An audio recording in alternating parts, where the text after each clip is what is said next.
Good afternoon. Hi, everyone. My name's Catherine Fookes. I'm the Director of the Women's Equality Network Wales. Welcome to our Wen Cafe, the balancing act of parenting during COVID-19. And those of us who are parents or have friends or family, close relatives that are parents, have probably been going through a real case of extreme exhaustion, juggling many different responsibilities and thinking how on earth are you going to get through the next few weeks before children go back to school or nursery. And so we really wanted to put on this cafe to discuss, first of all, to have a space where people can actually talk about their lived experience of what's going on. And so we're really delighted to be joined by Niki and Marla, who are two WEN members who are parents and have got their own perspective and take on what's been going on for them. And we're also joined by Bethan Syed, MS, who's Plaid Cymru member of the Senedd for South Wales West, who's also a parent and is going to talk about her experiences of being a parent and an MS. And we're really pleased to have Jack Sargeant, MS, for Alyn and Deeside as well with us to talk about his perception and what he thinks Welsh government can do going forward. So yeah, the question is, how can we ensure that caring is at the heart of the recovery as well from this pandemic? Because it's obvious to me that there's a lot of focus on a kind of economic recovery, but a lot of it seems to be around this green recovery and around jobs to do with building, and to do with kind of re-harnessing the economy in that way, whereas I think we need to have a lot more focus on caring and how that might be able to help us build back better as well. It'd also be great to talk about lessons learned. You know, has there been anything during your experiences as parents and carers during the pandemic that's made you think, well, actually we could do with keeping that? So a bit about WEN Wales before I come to my first question for a panelist. So our vision is a Wales free from gender discrimination, and we connect, campaign and champion women in order to get that Wales free from gender discrimination. We're a membership organisation, and you can join as an individual or a member. And obviously the more members we have, the stronger we are. And so please do join us if you like what you hear today. So I'm going to come to Bethan, please, first for a question for her, which is, obviously you're a member of the Senedd and you're homeschooling and caring. And it would be great just to hear first, Bethan, how your family dynamic has been impacted and how this has affected you. Hi Shemai, thank you for inviting me to this cafe, and good to see so many faces and familiar faces at that. I'm not currently homeschooling. My baby is 10 months old, and if I was homeschooling, he'd be very advanced, I think. Although we do play a lot and we do a lot of, you know, trying to start on the homeschooling, but nothing intense so far. But he's in childcare 2 days a week.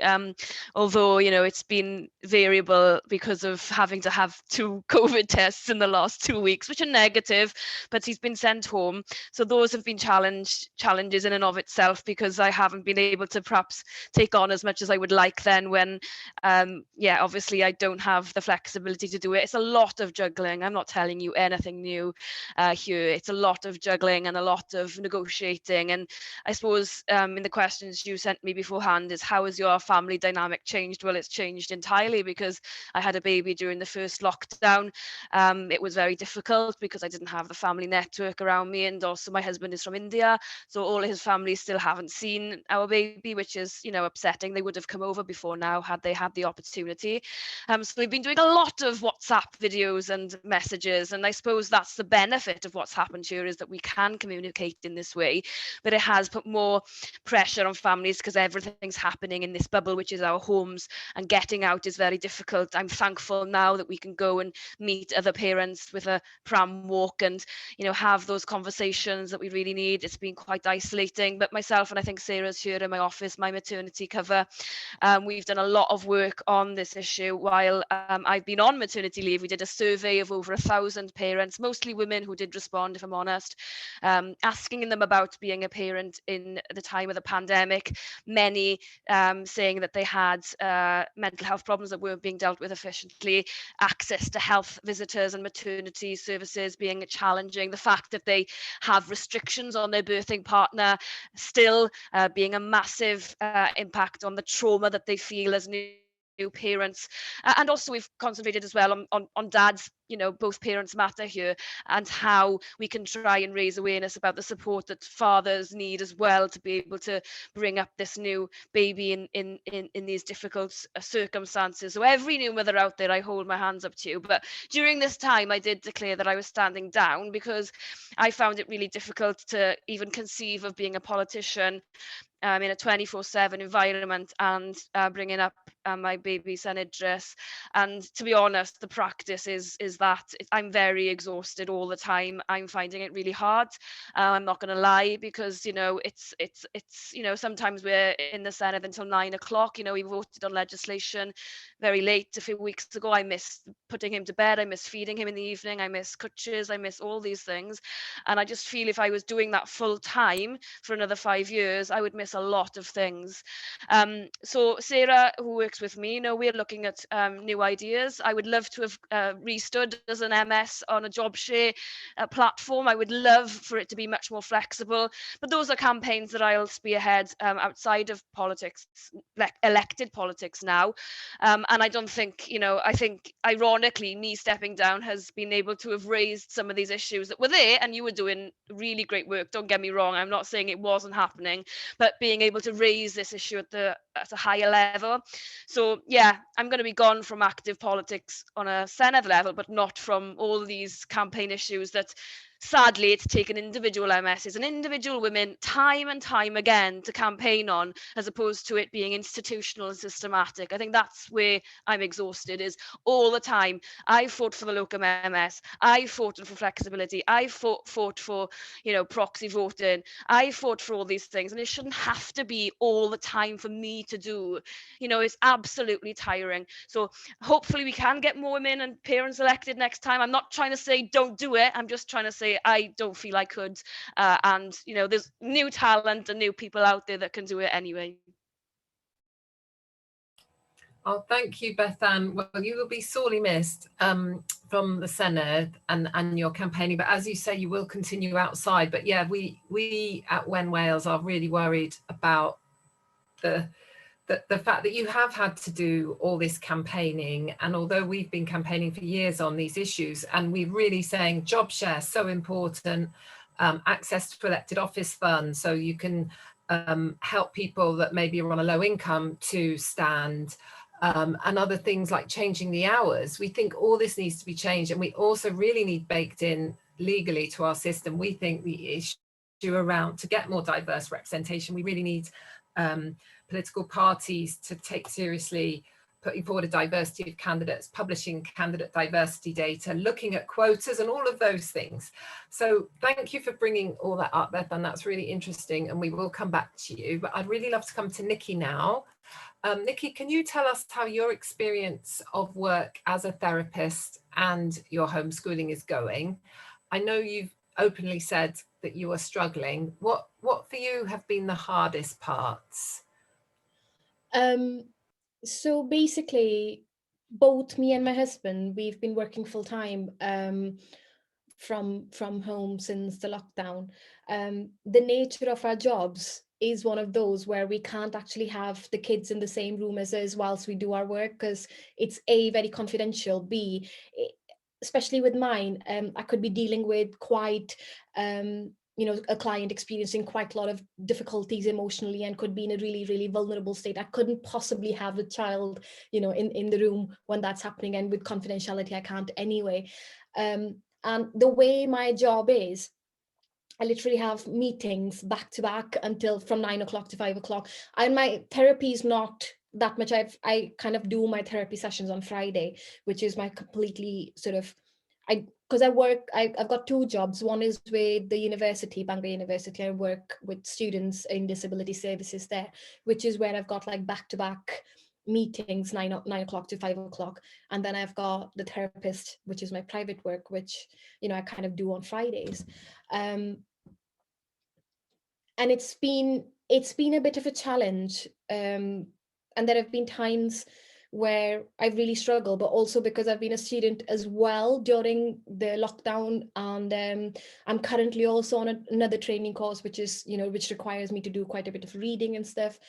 So personally, I have not really been doing any homeschooling, I'm not going to lie. My husband's the one who's taken charge of that.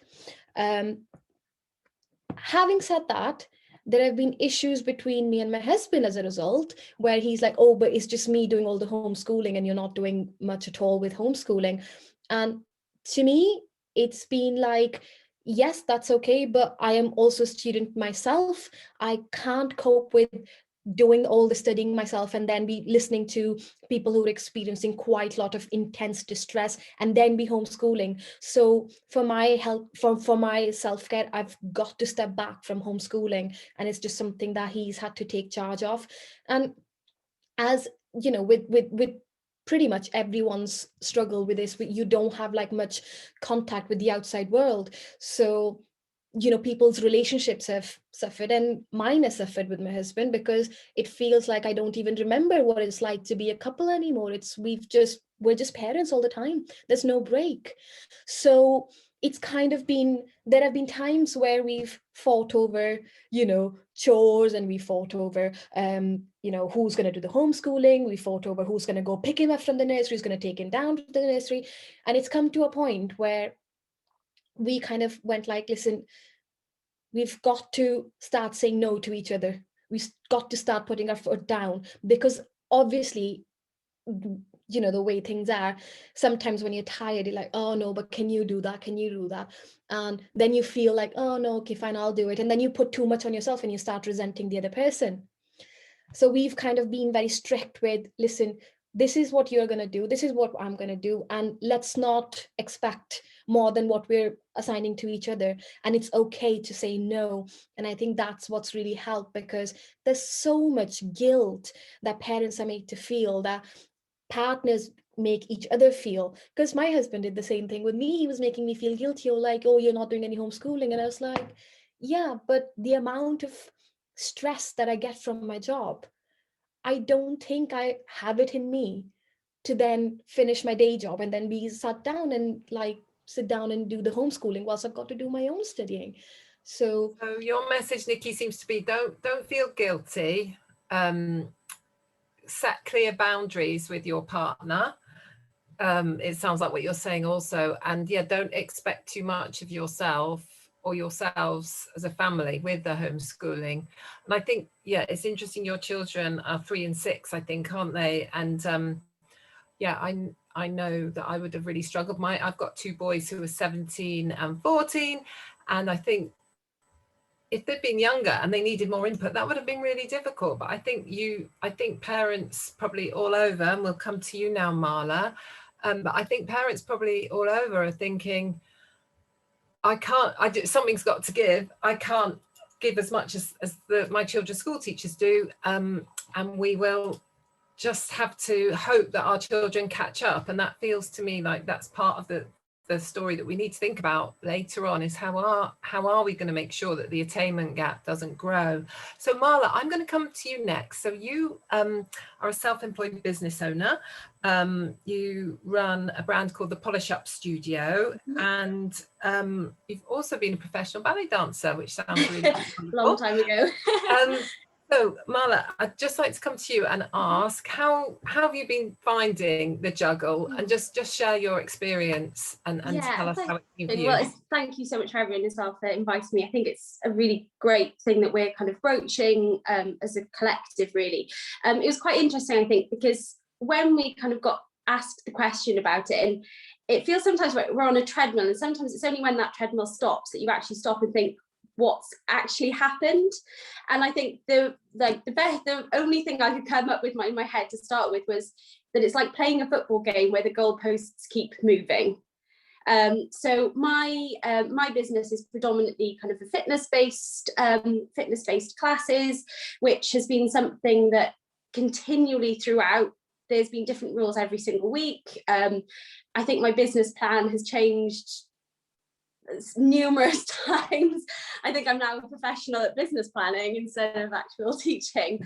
So I think, so I'd say it's kind of that constant having to adapt. And I think it's that pressure as a parent that you're the one who has to do it. There's nobody else to do it. And I feel that, I was one of the unlucky ones in terms of business perspective, where I wasn't entitled to any support or any grants. So I very much slipped through the net with that. So any income I had to generate of my own accord, which is great if you're somebody who has the time and the energy to do it. But as Niki has said, and Bethan, trying to do that alongside homeschooling, alongside general care as well, because I think a lot of the onus has been put on the homeschooling side of it, on the business side of it, but the actual general care as being a parent, I've definitely missed that from my children. I actually currently co-parent with my boys, so they go to their dads as well. So I've been the one who's kind of, as a self-employed person, it's kind of almost been seen that, oh well, that's not a proper job, you can kind of take, doesn't matter about that, you homeschool, you do that. And then they go to their dads on the weekend, and it's it's fun dad because they've had the weekend work and they're able to do it. So I think, but I personally have found that I've actually had to kind of take a back seat from a business perspective. I've kind of had to take that sacrifice because and it's a privilege to be able to say that I can do that at the moment. Financially it's absolutely ruined me, but being able to say that I could do that. But I think the general at the end of it all, the care element of it, I just really miss that, being actually able to spend that time with my children, as Niki said, guilt-free, being able to just enjoy them. And that's something I feel that's been the biggest kind of fallout from the pandemic for me, is being able to actually do what I need to do and do it 100%. At the moment, it's spreading butter on a really big piece of toast. There's no good bits of it at the moment. So I think that's, for me, has been the biggest impact with kind of the, as it's been said before, the juggling element of it, and having to kind of adapt and constantly changing. And I would say as well, as I said, because I'm somebody who's not been able to get the grant, which I know quite a lot of people have been in that same boat. There's quite a few businesses that have slipped through that net. It's that whole thing, if I don't do it, it doesn't happen. And I think from a self-employed perspective, that's been really hard, is that you only get what you put in, which if you've got, as Niki said, if you've got nothing at the end of the day to put into it, it has been really tough. So I think that's kind of, from a self-employed parent's perspective, that's been something that's been quite prevalent, really. Okay, thank you, Marla. Yeah, you paint a very vivid picture, and I think the idea of the toast spread thinly on a supersized piece. Sorry, my analogies aren't very professional.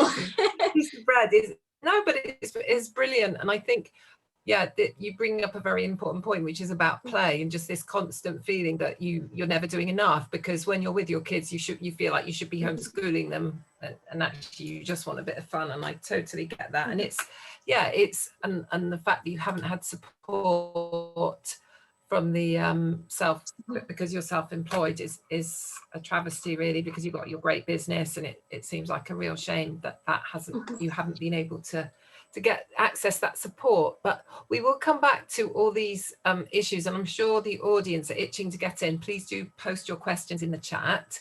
I'm going to come to Jack Sargeant MS now. So he's Labour MS for Alyn and Deeside, and he's a white ribbon ambassador and has done work around focusing on women's rights and mental health. Now, Jack, you aren't a parent, but of course you represent many people in your constituency that are parents, and they are juggling, homeschooling, and also I think Marla, Niki and Bethan have all articulated very clearly that all parents are really worried about the future. They're worried about their kids' education. They're worried about making ends meet. they're worried about access to childcare in the coming months. So can you talk a bit about what you think Welsh Government could do in the future on childcare? Thanks, Jack. No problem. Well, Catherine, thanks for having me. And I think it'd be right to say at the start, Bethan's legacy is going to go on, isn't it? And this campaign and this topic will clearly be one of her many legacies, I think. And I will certainly miss my best mate in the Senedd. That said, that I'm assuming the election may go all right for me. I don't know that, but I'll certainly be missing my best mate down there. And you're right, Catherine. Marla, you said about analogies and perhaps they're not the most professional. Well, actually, I think they're perhaps better than being professional, because sometimes we just got to say how it is. And I think that's the difference where we need to get it across. So what you said, I think I agree. And Niki talked about stresses. Well, let's be clear from the start. I think the pandemic for everyone has clearly been an added stress. And I think we've got to get away from this fact of assuming what's behind people's doors, because we just don't know. We don't know. I had an okay start to lockdown. Fine. I actually ended up feeling a lot better in myself. I had a DIY. I hate DIY. I had a DIY mishap and I broke down. And I'm now back on antidepressants. And that's just how it is. So I think we've got to stop assuming that. And I think that's one of the points that government and others can take forward as individuals. So I think that's a big element of what we're talking about here today. I'm not a parent. But I don't know if many people know this, but actually my partner's daughter's been living with me since the coronavirus pandemic. So we've got a little 3.5-year-old Izzy running around everywhere. So it's difficult, and I think we can understand some of the challenges that are clearly being talked about today. And it's quite often that I have to nip out and do the school run, and sometimes I'm taking on the homeschooling for Welsh, even though I'm learning myself, and she perhaps knows more than me. But it's really difficult, isn't it? Everyone's having these challenges, whether it's homeschooling or whether it's just general keeping kids entertained, because we can't do the things that we're used to. And I look back at a story really, which is when we got back in from home from school, and we're lucky really because my partner's a key worker, so we've got that ability to take Izzy to school. And on the way back, we got her iPad to do some Welsh while I was on Zoom, and she said, I want to say hello to Uncle Martin on the quiz, because we do a Saturday night Zoom quiz. And actually Uncle Martin was Mark Drakeford in FMQs, answering questions to the leader of opposition. So it's a mixture of things, isn't it? So we're all going through different circumstances, and I don't think I could look at a single person today and say, well, this is your problem and this is your solution. So I think that's one of the key challenges that we've got to address. But again, I think coronavirus has perhaps just highlighted this, and we need to use this now as an opportunity. So future governments, and clearly I want a future Labour government, but it's a chance for governments across the United Kingdom to be bold and get things right with this, because of the topics that we're talking about, which were there before coronavirus. I've had plenty of conversations with Sarah on this issue, and it was there before coronavirus, as the WEN have highlighted in Wales. So I think it's clear that we need to do more. You mentioned at the start of green recovery. I'm ready for a green recovery, especially in manufacturing, but that's one part of the solution to, there's a big wider scale things here. So childcare is clearly a major issue, but not just for government. I think businesses and industries have to step up to the plate a bit. And I think, and this isn't to everyone, I'm perhaps being a little bit out of turn here, but I think individuals also should step up to the plate a little bit, where perhaps some parents aren't pulling their weight. Well, for me, that's not good enough. It's your child, and you should do all you can to support your child. And I just want to touch briefly, because Bethan did, on birthing partners and the dad as well. I'm not going to mention who it is, but Bethan will know the person I'm talking about as well. He struggled. He had a child in lockdown. He particularly struggled, and it was difficult. He couldn't see his newborn baby for 4-5 days because there was some complications during birth. And that's had an effect on him. You know, we have to clearly do more, and I think it's a moral duty, isn't it, of governments and leaders, both in industry and business, to do more to support parents. And clearly, you know, let's get that right. We're talking about both parents here, but women have been disproportionately affected by the pandemic, and that's not right.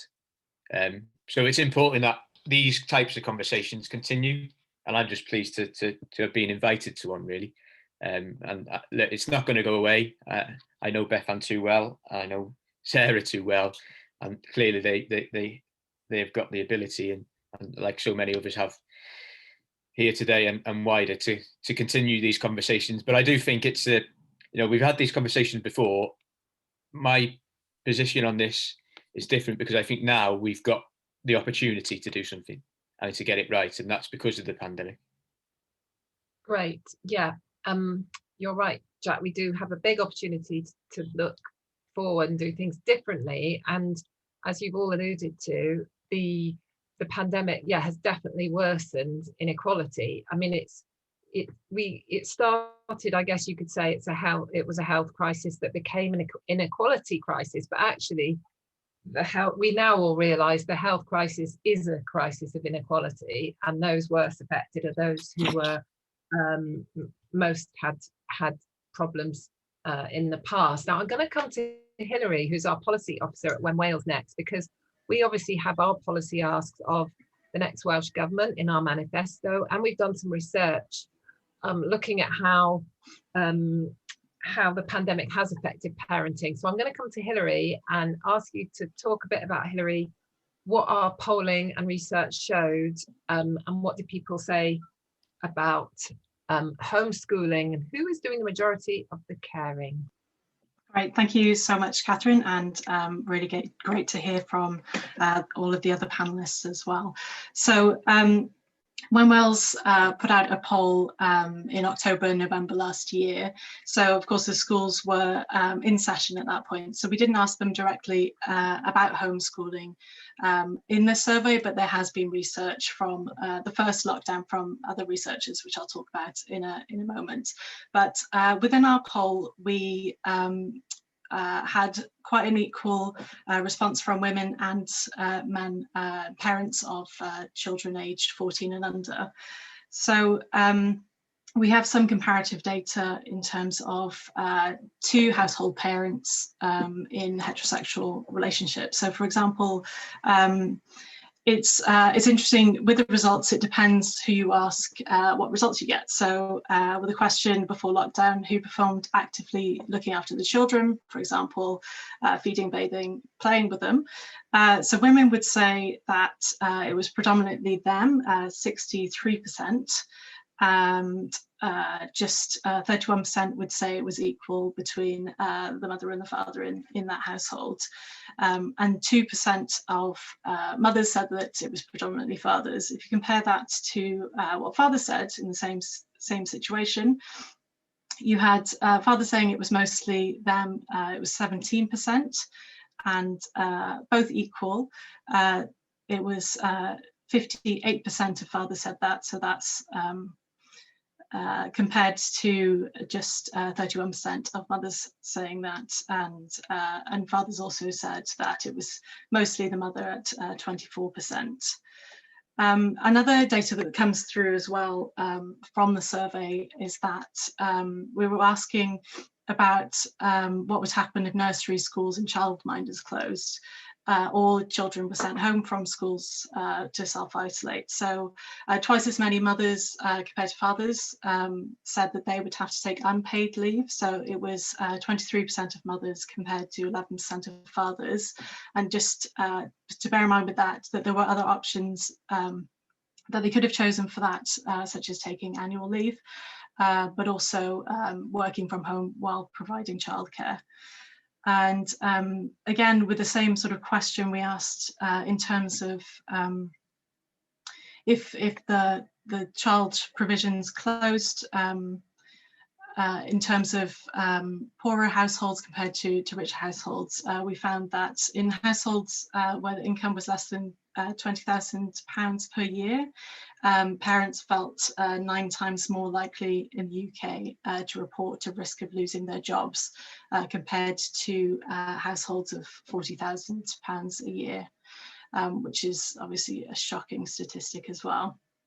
And just in terms of other studies that had been done, there was a study from the Institute of Fiscal Studies, which was done on family time use and home learning during the Covid-19 lockdown, which was the first lockdown, which found that women do more active and passive childcare than men, and the percentage of working hours spent simultaneously juggling paid work and childcare, that 45% of women's time compared to 25% of men's time. And if you compare that stat as well to the comparison in 2014 to 15, it was 10% for both mothers and fathers. And there's also some interesting research that came out of the University of Sussex. You may have seen that there was a headline around this in The Guardian around June, and actually, amazingly, it hit the Saturday Guardian front cover, which was about the pandemic threatening to derail women's careers and take the UK society back to a 1950s style living. And in this survey, they found that 72% of women reported themselves as the default parent most of the time during lockdown.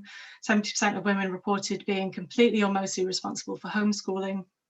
And 73% of mothers said working from home was either difficult or very difficult during that lockdown.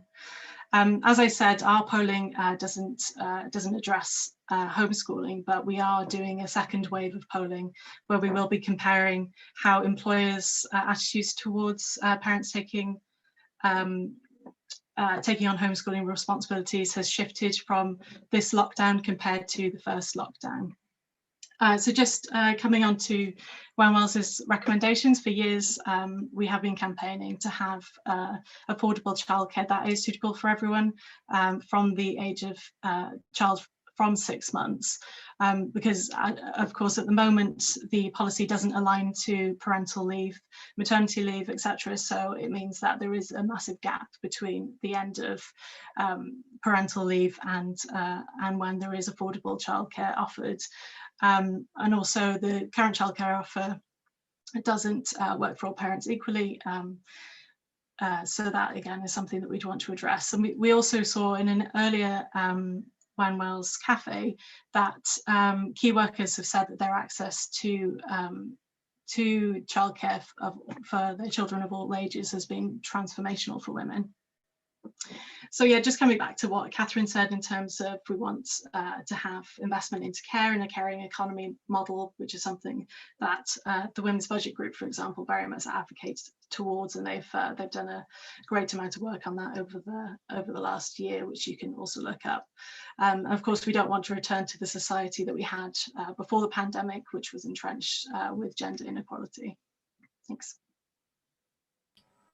Thank you, Hilary. Those figures are really stark. I'm sure they don't surprise anyone on the call, but I think the challenge for us all is to think, right, we've got the evidence, now we need to really tackle this issue and change our culture. In fact, that's the really big challenge we've got, is this is a culture change that we need, as well as some policy tools that we need to change as well. And I think it's interesting that obviously many of the levers are held by Westminster government, and I acknowledge that. So for example, I think many of the things that will help families and parents in poverty, like the £20 increase in universal credit, we must have that kind of reinforced and to continue. But there are some really interesting ideas in Germany where they've given extra leave to single mothers. They've given them extra statutory leave and said the government will foot the bill. They've also in Canada and in Germany, they've increased child benefit overnight, which is again a really good way of reaching parents straight away and getting into their pockets. So those are the kind of levers at Westminster, which I'm sure most people here would support something happening. But what I'd love to ask Bethan now is what will Plaid be offering on childcare, Bethan? Or what would you like to see in the Plaid Cymru manifesto for childcare? Yeah, as I said, as you've indicated, the manifesto hasn't been fully launched, and I don't really want to be in a position of launching the manifesto before it's out. But I think we would be safe to say that we'd want to go further than the current offer, based on what was said by your colleague now about the fact that it's difficult to access a childcare at an earlier stage when that is needed for parents. And I think also, with Sarah working with me, she's been amazing in taking up the mantle on this area and saying, as a student herself as well, we need to be looking at those who are going into education and working parents and giving them the support that they need through the childcare offer. So personally, I'd like to see those things appear in any Plaid Cymru policy. But I think when we talk about people can disagree or agree, I guess. Before I became a parent, I always felt that when we talked about parenting, it was all about childcare. And I totally get that's important and it's a challenge for me. But what I want to ensure is that we have wider issues discussed as well as childcare when we're talking about the rights of parents, or the rights of a parent to come through in their workplace or in their community, so that we don't pigeonhole this as an issue just for women or just for certain types of people in society. I'm passionate about that, because one of the questions on the chat is about how can we make working practices better for men. And that is going to take a massive cultural shift, because for example, it starts with Westminster, doesn't it? We need to have better paternity rights. It's just tragically awful the amount of leave men get, and I couldn't utilize the shared parental leave as a politician. I would have thought that UK government ministers would have made a policy the politicians would have been able to have accessed, so I couldn't for my husband, who was running his own business. So he just balanced things around his job and tried to do as much as I can, and I guess the pandemic helped in that regard, so that he could be at home more often. Otherwise he would have been away. But the reason why the Nordic countries are so successful is because then the debate is around the community and the family. I go to these baby development classes, whether they're on Zoom or whether they're in the community, and there is only women there. So of course you're going to see the discussion around these issues only focus on women quite often, because the men are just not in the room. We've got to get the men in the room with us to discuss this, which is why it's really important that Jack's here as well, because you are a parent, as someone said. That is parenting. You're picking up a child from school, you're doing those duties as a parent, and I think that's where I would say, yes, childcare is totally important, but look at procurement policies of the Welsh Government. Don't give them a contract unless they can say, well, what are you going to do to tackle the gender inequality in the workplace? What are you going to do to ensure that men do take the leave? What are you going to do to make sure that women can come back to work after they take maternity leave, so that they're not discriminated against? There's so much more we can be doing, and I hope some of these things will be reflected in our manifesto at least. Great, thank you, Bethan. So yeah, that's one idea. And then Niki has asked a question around how could government and business encourage men to take a more equal share of caregiving, and what you said there is equalise parental leave, which is often called maternity leave still, and I'm trying to get everyone in the habit of calling it parental leave, because it shouldn't just be the mother who takes it off. And we need to encourage businesses also. I think it comes back to the gender pay gap, doesn't it, and equal pay, because if the husband or the male partner in the relationship is earning more money, and the gender pay gap still exists, and women are all doing part-time work to fit around the childcare, then it's obvious that the father is not going to take the same amount of parental leave, even if he's given access to it. So there's a big shift. Can I ask Jack, actually, what do you think government and business could do to encourage a more equal share of caregiving? Well, I think Bethan's answered it rather well there. There's not much more I could add to that, but I think it starts with understanding, doesn't it? We've got to have an understanding and understand that it's a societal shift. Now, it's not so much of a incentivize men to do it. I'm sure there's plenty of men that want to do it, but I mean, just on that point, that goes to my second, the statistics that were read out before, that goes back to my point where sometimes individuals do need to step up as well. But we've got to look at them barriers where perhaps they can't. And I think workplace is clearly one, and the equal pay is clearly an issue there. But we've got to look at this as a wider package. I think Bethan's correct again. We can't just say it's just childcare. There's clearly a bigger societal change that needs to happen. So, you know, right. I think the equal pay is clearly an issue, but I think it comes to understanding of businesses actually allowing this to happen, because they can do it. Industry can take the lead on this, and it only takes a few to get it moving. And then perhaps where government intervention needs to enhance that, then it should be a collaboration, I think. Great, thank you, Jack. Yeah, that's really interesting point. And I've got a great question here from Laura, which I'm going to ask Niki first. Do you know, Laura's put that she's researching different methods. She wants to kind of find out new models and good practice. Do you have any ideas, anyone on the panel, or Niki in particular, to start with, around a kind of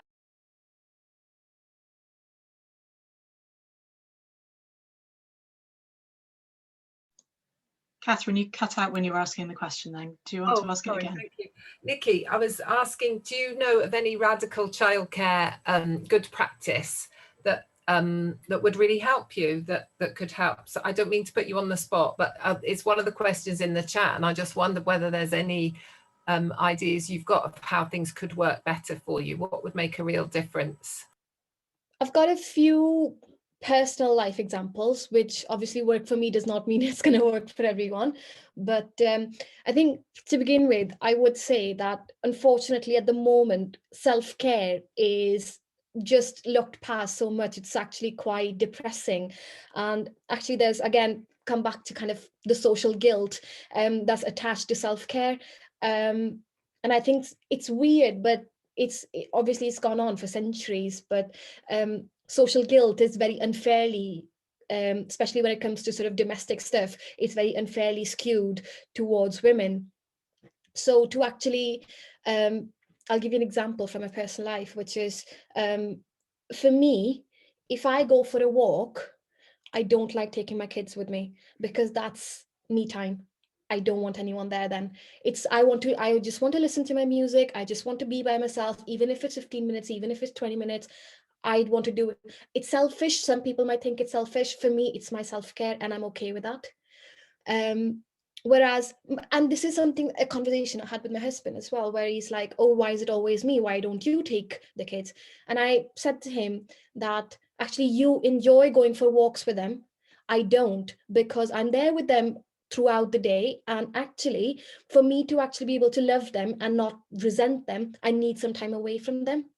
So when I go for my walks, I need to be by myself, and I don't need the kids to be there with me. Whereas feel free, happily, you go with them, not a problem if you want to. But if you want to do the same, and if you want to go for a walk by yourself, I'll happily look after them then, because it's important for both of us to have that space and time to forget about being a couple, to be a person. And that's what I've struggled sometimes, in the lockdown. I've not been a person. I've just been like constantly mum, and sometimes I just want to be Niki. So this is like one of the examples. There's other things that you can kind of do for yourself. For instance, when it comes to work, obviously some people might have like really little kids, and obviously they might really struggle with that. But both my kids know, because there's certain things with, listen, when obviously I'll say to them like, my mum and gweithio, like mum's working. And when I say that, then no questions asked, you close the door and you go out. I'm not going to sit here and I'm going to argue about that. And they listen because they know where their boundaries are. So it's what I'm trying to say is that things that, women especially feel so terrible about. Oh, I don't want my kids to feel, that I'm ignoring them. You're not ignoring them. You are actually telling them that it's okay to not constantly be around you, and it's okay for you to find your own kind of space where you can grow yourself. And it's okay. If you need me, I'll be there. But you don't always need me. That's the thing. There's a difference between you needing me and you just wanting me there. That's great. Niki, yeah, I totally get that. And I love the way you put that. There's another question here from Anna Williams-Price talking about preventing school closures in future should really be a top priority. What measures can governments take to prevent this from happening again? I guess I should come to Jack or Bethan for that, please. Jack, back to you. Yeah, thank you. And I think that is a government priority, isn't it? You know, I think we should be clear about that. Obviously, in the pandemic and public health, we have to put that on the agenda. But look, I want to see children in school. It does everyone the world of good. But, you know, this isn't fair on the children either, is it? You know, they being at home. You've just reminded me of something then listening to Niki. And Izzy says to me, "Oh, you've got to be quiet now because, you know, I'm in work or your mum's in work or whatever." And then she'll say to me, "What, real work or fake work?" And I say, "What's fake work?" In the office in there, in Bernie's room. So in my mum's spare room, or are you going to Cardiff? So it's all, oh, you're only in fake work today. And so I think that's it's difficult for them, isn't it? Because they're trying to keep themselves busy as well, aren't they? And trying to understand what is going on, because I don't think it's hard to comprehend. So I think that is a government priority. I certainly want to see that as much as possible, and hopefully going forward, once we do get the vaccination programme even further ahead, that's what we will see. I don't think we should argue about the past of what's happened. I think we need to look forward, and I'm hoping as soon as we get there with the vaccination programme, we will see that. But there's some indication. I think the First Minister has said, hasn't he? We need to learn the lessons of the next stage of the phase of school children going back to school. And once we learn those lessons, then we can safely see children going back to school where they belong to be. And I'm certain they enjoy being there as well, because I know from my experience, he prefers to be in school playing with the cars in there that they have in the school rather than the car that I bought, because it's not as good. But certainly, look, I think that is a priority, and I can only see it going better now. But Bethan may have a different opinion on it. Thank you, Jack. I'm actually going to bring in Marla now, if I may, on a different question. So Marla, what support would you like to see from Welsh Government for women like you who've fallen through the gaps of financial support as a self-employed person? I think it's something that for me, because I think, you know, when I found out I wasn't entitled to support, the first reaction from the people I spoke to was to get a loan. And I think it's quite a dangerous idea that can be replaced with a grant. As I said, as a mother, I've got a lot of other responsibilities. Having to pay back a loan alongside it isn't the answer. So I think financially, is to maybe have a reassess of those businesses that have lost out. You know, I've got a lot of friends who are in the same bracket, you know, because they've had a business under a year old or different kind of things like that, that's when they've lost out. So financially would be a big one, and not necessarily just a grant, but just support, even, you know, reducing business rates, reduced in, you know, I think a lot of places have reduced business rates already, but to continue that, to help maybe, you know, I was beforehand wanting to open a studio, so, you know, maybe like a reduced rent for the first or things, but also alongside that as well is not just a financial support, but a support from a business perspective as well, from kind of mentorship, maybe things like that need to be offered. People who, you know, I'm a teacher, you know, I'm an exercise teacher, I'm not very good, I'm not an accountant, I'm not a business, you know, business owner, like professionally like that, but so maybe just some more support, bringing in other sectors to be able to help these businesses that have struggled throughout, that maybe haven't had the same help, instead of just giving a cash sum, is to have the support for ourselves to be able to improve.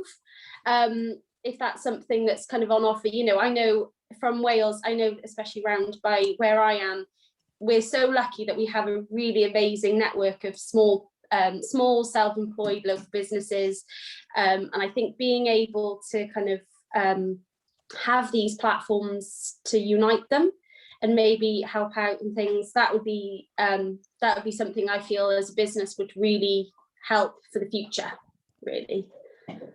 So Thank you, Marla. That's really That's really interesting, your ideas there. And I think one thing that I'd like to raise is something that came up that I wasn't aware of at the beginning of the pandemic, but there is something called I think it's called DAF, the Discretionary Assistance Fund.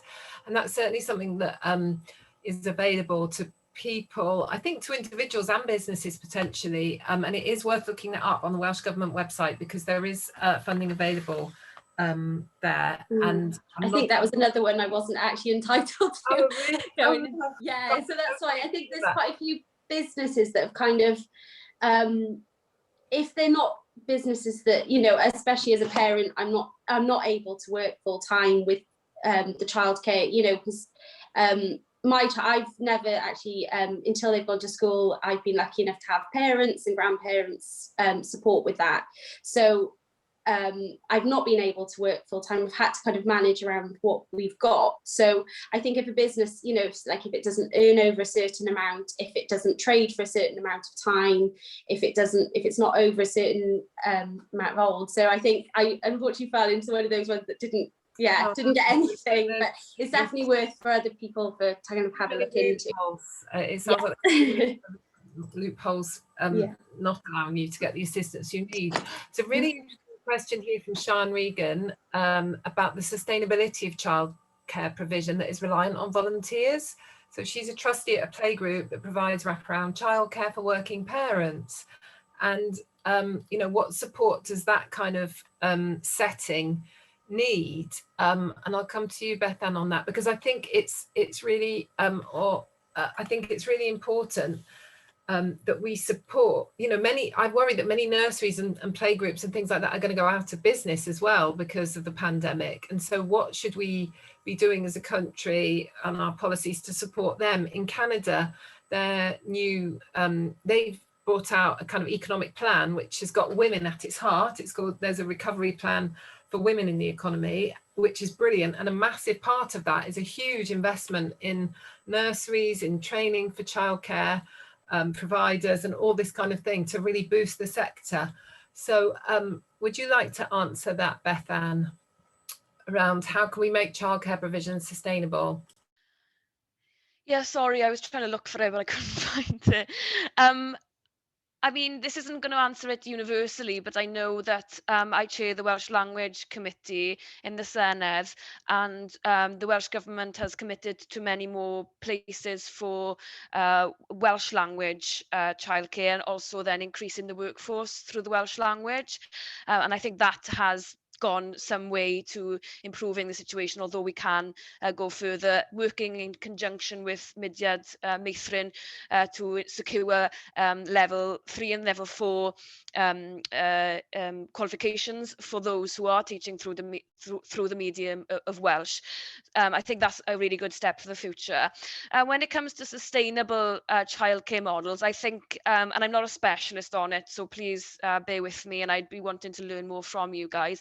I think we need to be looking at countries that are following more cooperative models.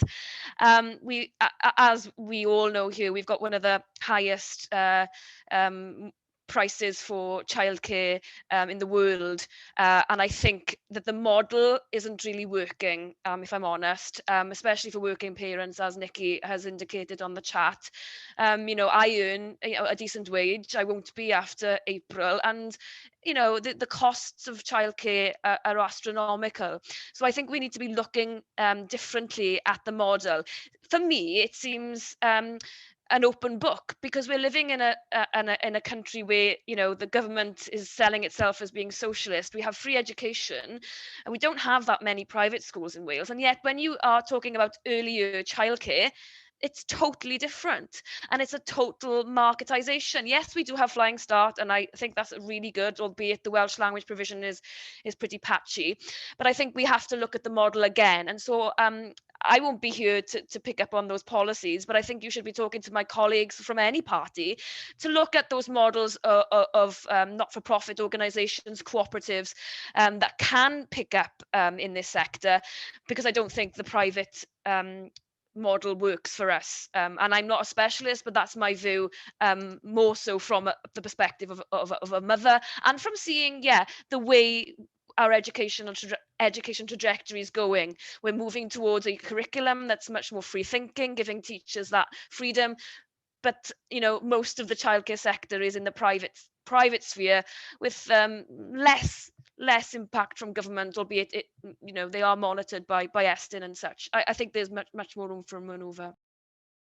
Thanks, Bethan. That's really good point about the cooperative model. Absolutely. And I think I think Niki popped in the chat around this idea of childcare only being available to working mums. Certainly something that When Wales has been pushing, and thanks to people like Sarah Rees, who's done a brilliant job campaigning around this, is it shouldn't just be for working parents, the childcare.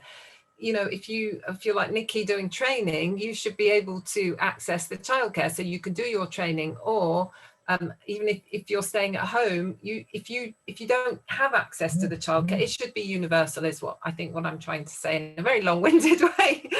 I've got a great question here actually to end on from Beth Edwards. Do any of the panelists see any positives coming from the pandemic in areas where women have been underrepresented, like financial services in London? Now we've got this ability, we're all working from home, we've all juggled and changed and pivoted really quickly to this new way of working. Is there anything positive that can come from the pandemic? So I'm going to go Jack first, and if you can keep your answers short so we finish, that would be brilliant. So Jack first, and then I'll come to Marla. Yeah, thank you. And I'll be quick. I think there's a couple of things. Coronavirus had and all its ills, but there has been some good things and positive things. One is kindness in general communities, and I think that's something that the government needs to enhance. And whatever policies are put forward next, we've got to have a view to what kindness is in communities. And now that's not saying everything's been kind, because clearly it hasn't. And one of the conversations we've had today, the main one, isn't particularly kind, is it? And that needs to be addressed. But I think and I sound a little bit like a broken record here, I understand that, but it is opportunity. I think that's the difference. Now is the chance to be bold. I think that is the one positive that we can take forward. If we're going to, I've tried to implement change in industry as an engineer. I know how difficult it is, but we have the opportunity to be bold now, and I think there's lots of things we can look at doing. And I just want to pick up very quickly on another point. We're talking about childcare and that being universal, but I've often spoke about universal basic income, and that can help alleviate a lot of the pressures on people. So I think this is an opportunity that we can take forward and drive forward, and now's the time to do it, isn't it? If we're not going to do it now, when are we? So that would be my message to whoever the future government is. Great, thank you, Jack. And I'm going to come to you, Niki, next.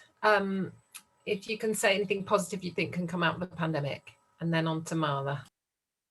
I think one of the things that's been quite important is that these issues which people have been fighting for ages, which nobody is, they've all almost been invisibilized, because never has anyone actually seen such a mass impact of these issues, and everyone's experiencing it now. Previously, maybe it's been like a certain section experiences it more than certain other sections, but now it's out in the open. It's not, it's not a myth anymore. So I think that's one of the things. And these sort of conversations, this is not like a one-off. These sort of conversations are happening every single day, which for me has been great.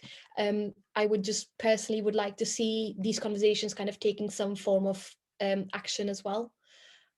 Yeah, that's great, Niki. No, I really think you're right. That's such a good point. It's out in the open now. You're absolutely right. Marla, anything good that's come out of the pandemic in your opinion? Yeah, I think speaking from as a parent's perspective, I think, when we have homeschooled, I think I don't know anybody who would say that it hasn't been a battle. I think there's been plenty of shouting matches, but I think being able to actually get to know our children better in the way they learn. I think quite often as a parent, of school age children, we send them off to school, we send them to these places, it's the teacher's responsibility, and then it comes home, and but being able to know how they learn, I feel I know them better as a parent. I know how they work, I know their concentration levels and things like that. So being able to get to know them and get to know how they are, I think, because at the end of it, as Jack has said before, you know, they're at the heart of all this. You know, as adults, we cope, we move, you know, they're at the center of this, and you know, all the working, the childcare, everything is for them. So I feel like being able to get to know them better, being able to get to know how they learn, and just have had that time with them, I think is a really positive thing to go forward. Oh, that's lovely, Marla. Yeah, it's good that you've reminded us this is all about our children. I was going to say, amongst the shouting, and good. Yeah, and we do perhaps understand each other more, even if we're all, certainly my teenagers are sick of the sight of me and my husband. Bethan, I'm going to give you last word. And so what would you like to see? What is the positive we can take from all this? Well, I don't think I can say better than Niki. I do think that that's the case. You know, everybody has seen it hit them now. And I think that that's why we're discussing this much more on a higher level profile. But I think presenteeism is the other thing I'd like to say. As a politician, you know, if I am in the Senedd all the time, and then like group in my area wants me to go there at, you know, an hour later than that, sometimes I'm not able to go, and then there'll be criticisms of me. And I think this type of situation, although it is hard to always be on Zoom, allows for that flexibility, so that if I, you know, can't get to Gower by 7 o'clock, I can try and get here on Zoom. And I think that's allowed for us to discuss how we work more flexibly, the propositions that weren't there before, bringing ideas like job share to the table because of this changed environment. It's not for everybody. I know we want to get back in the office, many of us. I know we're sociable animals, really, but it's about having that hybrid model of being able to be flexible, but also to have that wider possibility now that this has happened. You know, a tragedy, the pandemic, but let's, yeah, like Jack said, be bold and think of the differences we can make. And thank you for inviting me. I'm not sure I'll return as an elected representative, but I'll return definitely as an active participant in whatever way I will be able to contribute. And that won't be because someone's asked me, it'll be because I want to be there anyway. And I think that's really important. Diolch yn fawr iawn. Oh, diolch. Thank you very much to Bethan and to all our panelists, to Jack, to Niki and to Marla today. It's been a brilliant discussion, and I've really loved the discussion on the chat, although it's been hard for me to look at that. We will, don't worry if you haven't had your question answered and you want to find out more information about this topic, do get in touch with any of us at WEN and we can then put you in touch with panelists. I know that Laura's doing something really exciting, a podcast. And Sian, who's got, sounds like she's got this incredible nursery setup that she's done that's cooperative. You know, everyone do stay in touch with each other. We can help get you in touch. Thank you so much for all your time. This discussion will run and run because we really do need to see a big change in how we provide childcare and giving access to childcare, and it could be really life-changing for many people. So last thing to say is, yes, please do complete our survey, which Megan has just popped on the chat, because it's really helpful for us to know how we can improve our events. And it's been wonderful to see you. We'll be back with the WEN Cafe in March, and please do join us again then. So thank you so much, everyone. And diolch yn fawr iawn to our panelists. Take care and have a great day.